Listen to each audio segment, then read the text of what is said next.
You know what? I've recorded this thing 3 times, and it is impossible to look you in the eye and still read the teleprompter below without having some sort of a pass-through device, which I do not have. So, I'll preface this with my apologies for not looking you in the eye when I read through this, but if I don't use a script, I am going to lose my way here and ramble on forever. What is it with all the construction as soon as I start recording? With that said, hey everyone! It's been almost 10 years since my 4-level cervical artificial disc replacement, about a year and a half since my 2-level lumbar ADR, and about 4 years since my last update video.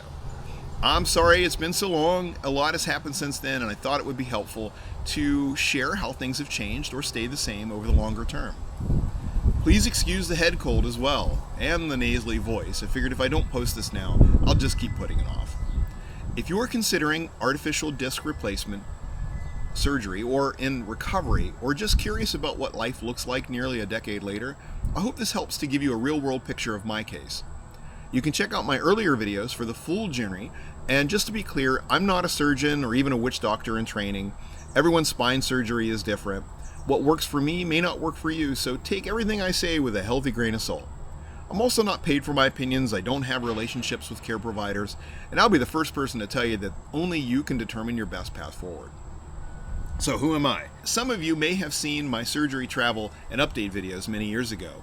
Some may watch the various motorcycle videos I post when Midwestern weather cooperates, and some may have even watched my restoration, repair, or review videos, so I figure it's worth sharing who I am again. I'm a guy in Ohio in his late 50s who grew up in West Virginia, recently retired from an intense 35-year information technology career, relaxing a bit now that I'm all grown up.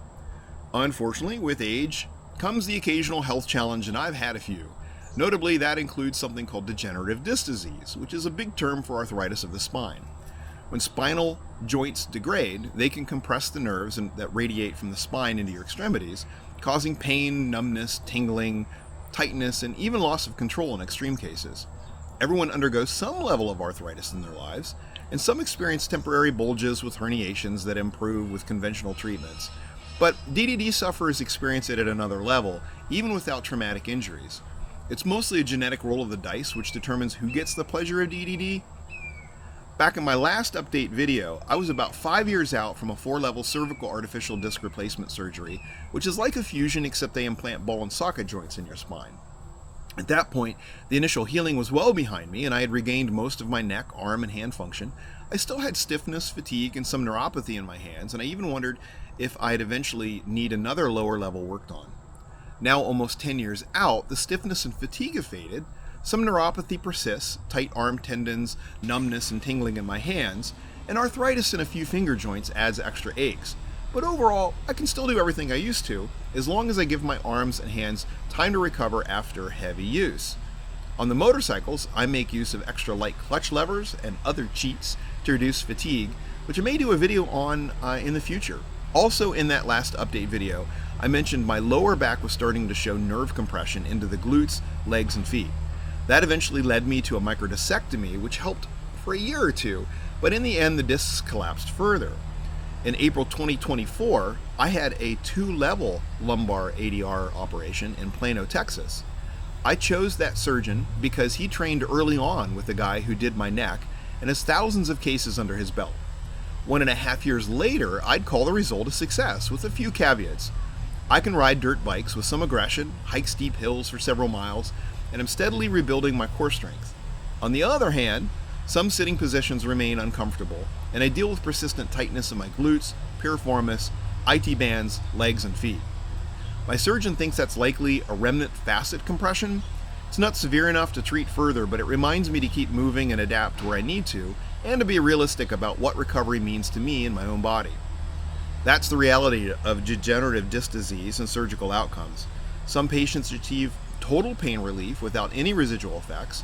Most have blended outcomes like mine, and frankly, some come out the other side no better or even worse off. That's an important component of doing your own research and talking with highly experienced surgeons who have seen a lot of complex cases. And even then, you may have to balance the risks versus the potential rewards. So, what does life look like now?